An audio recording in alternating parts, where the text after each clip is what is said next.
Xin chào mọi người, bây giờ là 12 giờ 35 phút của ngày thứ năm 20 tháng 8 2026, nhằm ngày 8 tháng 7 năm Bính Ngọ. Thì hiện nay ở đường An Dương Vương,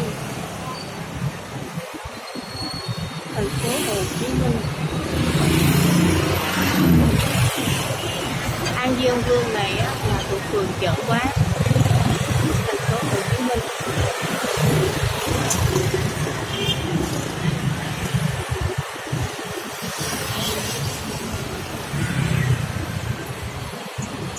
Ánh nắng rất là gắt, nhưng mà do là nhờ có hàng cây hai bên đường rất là cao và rất là mát, rụng xuống, cho nên không gian rất là dễ chịu và thông thoáng.